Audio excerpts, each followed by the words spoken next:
Hello पिला माने समस्ते केमिति अछ निश्चित भल थिबो। तो पिला माने आज रे क्लास रे तुमरो विज्ञान बा जिज्ञासा बहिर चतुर्थ अध्याय जाना होछि धातु और अधातुर दुनिया। तो पिला माने एही पाठर जो प्रश्न उत्तर अछि ताको आमे एही गोटे वीडियो रे कंप्लीट करिबा। ठीक अछि, तो चलो अधिक डेरी करिबा नै, आरंभ करिबा आज रे क्लास को। देखो पिले एक नंबर क्वेश्चन दला जे एडे चारटा ऑप्शन देछि। तो केउ धातु सस्ता और यार पतला पात को सहजरे मोड़ी जेकोसी आकार करी हुए बोली यहाकू खाद्य पुड़िया प्रस्तुति पाई साधारणतः व्यवहार कर जाए। आउ थे पिला माने प्रश्न पड़ुछि ए चारटा भितर केउ धातु बहुत सस्ता और पतला पात को माने ताकू बाड़ेकी सेथरे आमे पतला पात तैयारी करि परिबा आ सेथि पई ताकू खाद्य पदार्थ को जो पैकेजिंग करिबारे बा पैकेजिंग करिबारे ताकू व्यवहार करा होछि।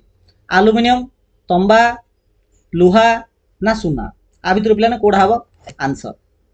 पिला माने यार आंसर हबो एल्युमिनियम। ठीक अछि, तो एल्युमिनियम जो फॉइल रहउछि सेथरे पिला माने खाद्य पदार्थ गुडी को पैकेजिंग करिकी दिया जाय थाए। 2 नंबर क्वेश्चन निम्नलिखित केउ धातु जल संस्पर्श आसिले जल संस्पर्श आसिले सेथरे निया लागि जाय। को धातुरा जलर संस्पर्श आसिले निया लागि जाय? पिला माने आंसर हबो ऑप्शन घ सोडियम। 3 नंबर क्वेश्चन निम्नलिखित उत्तर गुडी ठीक बा भूल कारण सहित दर्शाओ। तो एटा पिला चारटा वाक्य देला, ठीक ना भूल कहबो, जदि भूल थिबो तार ठीक रे कोन हबो सेटा भी दर्शाइबो। जदि क देला एल्युमिनियम और तंबा दुईटी अधातुर उदाहरण, पिला ना एल्युमिनियम तंबा कोन अधातु की नाही पिले एटा होची धातु। तो एटा धातु लिखियो, कोन लिखियो धातु। तो एल्युमिनियम तंबा दुईटी धातु रो उदाहरण जहा बासन कुसन मूर्ति तैयारी पे व्यवहार हुए। तो एटा फॉल्स अछि बा भूल अछि, ताकू अधातुर धातु करले ठीक हे जियो। ख देला धातु गुडी को अम्लजान सह संयुक्त होई ऑक्साइड तैयारी करंती जहार द्रवण नील लिटमस कागजर बर्ण को लाल कर दिए।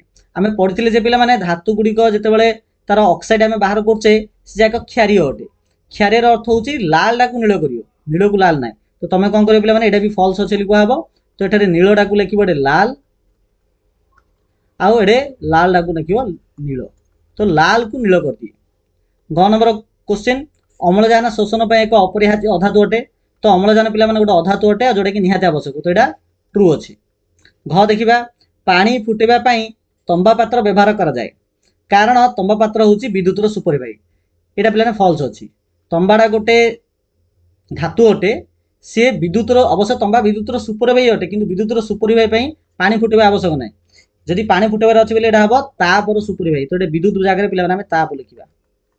ठीक अछि, तो एटा फॉल्स अछि। तो विद्युत जगह जदि हम ताप लिखि देबा बेले एटा ठीक हे जिवो। 4 नंबर क्वेश्चन देखो काहे कि केवल अल्प केतेक धातु अलंकार तैयारी पे उपयुक्त अटे। अल्प केतेक धातु को ही हम अलंकार तैयारी करे पे व्यवहार करछे काहे कि। देखो बेले क्वेश्चन नंबर 4 तो गहना तैयारी पे बा अलंकार तैयारी पे केवल किछि निर्दिष्ट धातु उपयुक्त कारण से धातु गुडी को चिकन अटंती बा चकचक करंती। एही धातु गुडी को नरम मध्य होइथांती जा से गुडी को सहजरे विभिन्न डिजाइन रो आकार देबारे सहाय्य करे। यह सहित से धातु गुडी को वायु किंबा जल सहित सहजरे प्रतिक्रिया करती नहीं।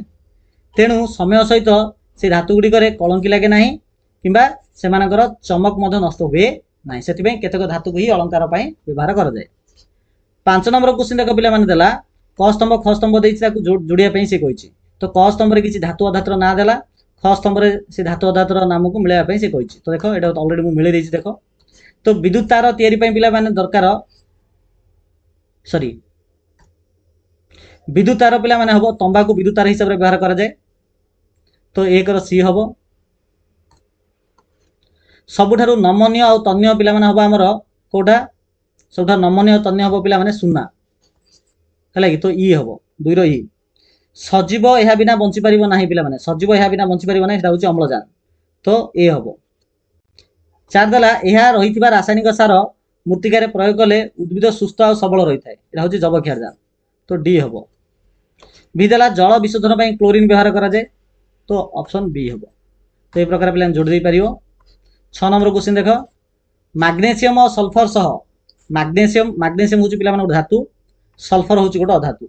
तो मैग्नीशियम और सल्फर मींस धातु अधातु सहित जेतेला अम्लजान प्रतिक्रिया करे कोन हुए आउ जहाँ भी किसी उत्पाद बाहर से भितर कौन पार्थक्य अच्छी लेखरी कही। तो क्वेश्चन नंबर 6 देख तो उत्तर देला जे जेते बेले अम्लजान मैग्नेशियम सहित प्रतिक्रिया करे तो मैग्नेशियम ऑक्साइड जहाँ आम MgO बोली कहूचे ताहा गठन करे। आउ जहाँ एक क्षारीय अटे तो मैग्नेशियम ऑक्साइड हूँ गोटे क्षारीय है कि अवश्य मैग्नेशियम ऑक्साइड क्षारीय आसे मैग्नेशियम ऑक्साइड जो पानी सहित प्रतिक्रिया करिवो तो मैग्नेशियम हाइड्रोक्साइड तैयारी करिवो है कि मैग्नेशियम हाइड्रोक्साइड तैयारी करिवो एटा गोटे क्षारीय अटे। तो जनरली धातव ऑक्साइड क्षारीय अटे। क्षारीय मीन्स से कौन करियो ना नाली लिटमस कागज को नील रंग परिणत करे। किंतु जेतेबेले अम्लजान गंधक बा सल्फर सहित प्रतिक्रिया करे तो सल्फर डाइऑक्साइड बाहर सल्फर डाइऑक्साइड ठीक अच्छे ना सेटा जो अम्लजान पानी सहित प्रतिक्रिया करिवो से सल्फ्यूरस अम्ल तैयारी करिवो आउ सेटा होची अम्लीय अटे तो अम्लीय ऑक्साइड अटे आ अम्लीय होला मीन्स पिला माने एटा नील लिटमस कागज को नाली रंग परिणत कर दिए। ठीक अच्छे चलो 7 नंबर क्वेश्चन देखिबा। 7 नंबर क्वेश्चन देला जे निम्न प्रदत्त प्रवाह चार्ट को पूर्ण कर तो डेस प्लस वायु प्लस ताप मिसले पाउंस हबो पिला माने डेस जगह लिखा हबो कोन जानछ ना डेस जगह लिखा हबो पिला माने मैग्नेशियम तो मैग्नेशियम वायु और ताप जदि मिसिबो तो हमर तयारी हबो पिला माने पाउंस। ठीक अछि मैग्नेशियम वायु ताप तो मैग्नेशियम वायु ताप मिसले पाउंस तयारी हला। तापर से कहला जे पाउंस रे जल मिसा हबो तो ये पाउंसटा हितो पिला माने हम कि जानछ ना मैग्नेशियम ऑक्साइड तो एटा हम नेले मैग्नेशियम ता सहित वायु वायु मीन्स ऑक्सीजन आ ताप जतरो देले तो से जो पाउंस तयारी हबो सेटा होची मैग्नेशियम ऑक्साइड। मैग्नेशियम ऑक्साइड सहित जो आम जल प्रतिक्रिया कले जल रोचे H2 तेज पे कौन बाहर बाहर पे आमर मैग्नेशियम हाइड्रोक्साइड। ठीक अच्छे ना तो मैग्नेशियम हाइड्रोक्साइड पे बाहर। ठीक अच्छे जो मैग्नेशियम हाइड्रोक्साइड बाहर यहाँ हूँ पे क्षारीय अटे तो नील और लाल लिटमस द्रवण को अलग अलग मिसेबा तो जो मैग्नेशियम हाइड्रोक्साइड बाहर थी ताइने नील लिटमस मिसेबा लाल भी मिसेबा जब मुझे नील लिटमस द्रवण पकेबी पे नील लिटमस जब पकेबी पिला माने तार रंग नील आकार रहिबो बेले रंग परिवर्तन हबोनी एटा हबो रंग परिवर्तन हबो नाही। लाल जदि पकेबी तो सेटा नील हेई जिवो। ठीक अछि चलो नेक्स्ट देखिबा 8 नंबर क्वेश्चन तुमको निम्नलिखित पदार्थ गुडी को दिया गला लुहा तंबा सल्फर कोयला प्लास्टिक आ काठ एतिकी पदार्थ तुमको दिया गला तो आलोचना कर जे तुमे केउ पदार्थ को पानी फुटेबा पई व्यवहार करिवो आ काहेकी तो पानी गरम करिया पई तमे आ भितरु कोडा कोडा व्यवहार करियो पिला माने लुहा व्यवहार करि परिया तंबा व्यवहार करि परिया सल्फर कोयला प्लास्टिक काठ व्यवहार करिबा नाही लुहा को गरम करिया पे ए माने पानी को गरम करिया पे तो पानी नै कि जदि लुहा किबा तंबा पात्र रखिबा तो पानी गरम हबो कि ए जगह रखिले हबो नाही। तो देखो 8 नंबर क्वेश्चन आंसर तो पानी फुटबा पई पात्रटी एपरि एक सामग्री तयारी हेबा उचित जहाँ तापर सुपरभाई अटे तो दिया जाइतिबा सामग्री गुडी को मध्यरु केवल लुहा आ तंबा हेउछन धातु आ दुहे तापर सुपरभाई किंतु तंबा हेउछि पिला मन रखितो जदि लुहा तंबा भितर कोडा सब बेस्ट होले हम तंबा को चूज करिबा तो तंबा होछि सबठारु उत्तम पसंद कारण लुहा तुलना रे तंबा रे कलंकी शीघ्र लागिबो नाही। ठीक अछि ना तो लुहा तुलना रे यार अर्थ होछि तंबाडा कलंकी प्रति अधिक प्रतिरोधक अटे अर्थात तंबा रे अधिक शीघ्र कलंकी लागिबो नाही तेणु पानी फुटेबा पई तंबा रे तयारी एक पात्र सबठारु उपयुक्त भल अटे। 9 नंबर क्वेश्चन अच्छा पिला तुमको तेल दिया गला पानी दिया गला विनेगार दिया गला तेल पानी और विनेगार रे बुड़ी रही 3टी लुहा कंटा दी जाइए। ठीक अच्छे ना गोटे लुहा कंटा तेल बुड़ी आ गोटे लुहा कंटा जल बुड़ी आ गोटे लुहा कंटा विनेगार रे बुड़ी तो क्यों कंटाटी रे कलंकी धरिबो नाही तो को कंटाटे कलंकी लागिबोनी आ जदि लागिबोन तो काहे लागिबोनी तेल रे बुढ़ा हिथिबा ना जल रे बुढ़ा हिथिबा ना विनेगार बुढ़ा हिथिबा तो आंसर पिला मन रखि दो तेल रे जो लुहा कंटाटा बुढ़ा हिथिबो सेतरे कलंकी लागिबोनी किंतु जल रे जो बुढ़ा हिथिबो किबा विनेगार रे बुढ़ा हिथिबो तेन लागि जिवो तो काहे देखो देखो पिले तो तेल रे बुड़ा जाइथिबा लुहा कंटा रे कलंकी लागिबो नाही कारण तेल पिला माने लुहा कंटा को वायु आ आर्द्रतार संस्पर्श रे आसीबा को दिएनी आम आगु पढ़िचे जे लुहा रे कलंकी केतेबेले लागे ना जेतेबेले लुहा वायु एवं जल र संस्पर्श रे आसे तो सेतरे कलंकी लागे जदि तेल पिला माने लागियोला तो ताइने ना वायु लागिबो ना जल लागिबो तो ता संस्पर्श रे आसीबोनी आगा तो धातु उपरे यह एक प्रतिरोधक स्तर सृष्टि करे जहाँ द्वारा से कलंकी लगे। ठीक अच्छे 10 नंबर क्वेश्चन धातु और अधातु गुड़िकर जो विभिन्न धर्म अच्छी तो विभिन्न धर्म किपरि सेमानकर व्यवहार को स्थिर कर लेख तो मोटामोटी रूपे धातु अधातुर पार्थक्य से पचार तो देख पिले प्रश्न 10 धातु अधातुर तो प्रथम पे मैंने धातु विषय लिखा तो धातु अधातुर विभिन्न धर्म रही जहाँ से गुड़ी आम दैनन्दिन जीवन में उपयोगी करता तो धातु कथा मुझे चिंता करी प्रथम धातु को पिला इंग्लिश रे मेटाल्स बोली कहुए तो प्रथम है धातु गुड़ी मन रखित नमनीयता अटंती उदाहरण स्वरूप खाद्य पैकिंग करिबारे आलुमिनियम फॉइल को व्यवहार करा जाय आ गोटे धातु गुड़ी पे तन्यता अटंती तेणु वैद्युतिक फिटिंग्स रे तंबा कि आलुमिनियम तार तो तार तैयारी कराला मीन्स तन्यता अछि। धातु गुड़िक पे निदानता अटे तेणु सेगुड़िक रणकार ध्वनि सृष्टि करती। आ धातु गुड़िक तापर सुपरभाई भी अटंती तेणु सेगुड़िक रोषेई बासन तैयारी व्यवहार हुए। धातु गुड़िक विद्युतर मध्य सुपरभाई अटंती तेणु से तार भी तैयारी कराए करेन्ट प्रभावित होगापी। जदि मैं अधातु कथा कहि तो साधारणत अधातु गुड़िक ताप आ विद्युतर कुपुरी भाई जेहेतु कुपुरी भाई तेणु ताप विद्युतर सरंजाम गुड़ी को रोकियापाई इन्सुलेटिंग हिसाब से गंधक आ कार्बन को व्यवहार कराए जहाँद्वारा करेन्ट कि ताप लगे बोली। ता सहित अधातु गुड़िक भंगुर अटंती से दियासिली काठरे प्रायतः गंधक फस्फरस व्यवहार हुए कारण से गुड़िक सहजरे भांगी जाती आउ प्रतिक्रिया करती। अधातु गुड़िक कोठरी तापमात्रा प्रायतः ग्यासीय अवस्था था जमीक उदाहरण स्वरूप श्वासक्रिया अम्लजान अपरिहार्य। तो अम्लजान हूँ गोटे अधातव जिनस जहाँ को आम व्यवहार करुचे। अधातु गुड़िक अनुज्वल बेले उज्जवल नुहति। कार्बन ग्राफाइट रूपटा पे पेनसिल तैयारी होची।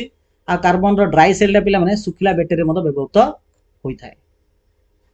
11 नंबर क्वेश्चन देख लुहा को कलंकी धरबारू रक्षा करने गोटे उपाय हूँ जे लुहा उपरे जो गाल्भानाइजेशन करवा मीन्स दस्तार एक प्रलेप देवा। अच्छा पिला आम सल्फर भी पढ़चे ना कि तो सल्फर जल सहित भी प्रतिक्रिया करे। अच्छा लुहा उपरे आम दस्ता बदल रे सल्फर जदि प्रलेप देवा हेनी कि ताकू लेख बोली से कही। तो देख पिले क्वेश्चन नंबर 11 उत्तर ना लुहा को पिला माने कलंकी रक्षा करने गंधक व्यवहार कर गंधक व सल्फर।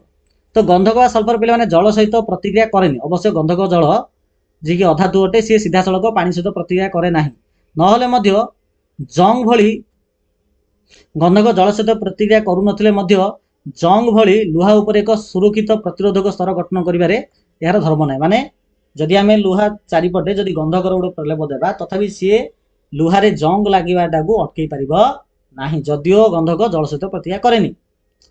तो यह वायु बा आर्द्रता को माने यार अर्थ हूँ गंधकटा लुहा को वायु आउ जलर संस्पर्श रक्षा कर केवल तंबा केवल जो दस्ता और जिंक जदि कोटिंग देवा गाल्वानाइजेशन प्रोसेस रे बिल हो पार आउ गंधक लगे हम ना। 12 नंबर क्वेश्चन पे जड़े लुहा कारीगर गोटे लुहा कारीगर कौन उपकरण या पूर्व जो लुहा नौ पे से गरम कर गरम कर बाड़ी विभिन्न जिन या तो यही प्रणाली रे उत्तप्त करने कहीं आवश्यक गरम करने कहीं आवश्यक। तो 12 नंबर क्वेश्चन देख तो सरंजाम पे या जड़े कमार प्रथमे एक लुहा खंड को लेकर से पर्यंत गरम करे जे पर्यंत ता लाल ततला पूरा रेड न हो। यार कारण हूँ गरम करने द्वारा कौन हो जानते ना पे ना लुहाटा पूरा नरम पूरा स्मूथ हो अधिक नमनीय हो जाए। तो लुहा को गरम करने द्वारा बहुत नरम आ नमनीयता हो जाए आउ नमनीय बा नरम होगा आम बुले बांकिक जेको जिन सहजरे आम या हाथुटे पिटी पिटिकी आम इच्छा मुताबक आकार देकी से जिन या ठीक अच्छे। तो से उत्तप्त करता है। तो पे ए प्रकार आम पाठर समस्त क्वेश्चन आंसर को आम डिस्कस करदे। यार पूर्व पार्ट में पाठर विषय वस्तु को आम आलोचना करें जो मैंने देखिन ये वीडियो एंड स्क्रीन रे आई कार्ड कि डिस्क्रिप्शन बॉक्स रे तार लिंक थी से क्लिक कर देखिपर। ठीक अच्छे पे तो चलो वीडियो को एंड करवा समस्त को थैंक यू सो मच।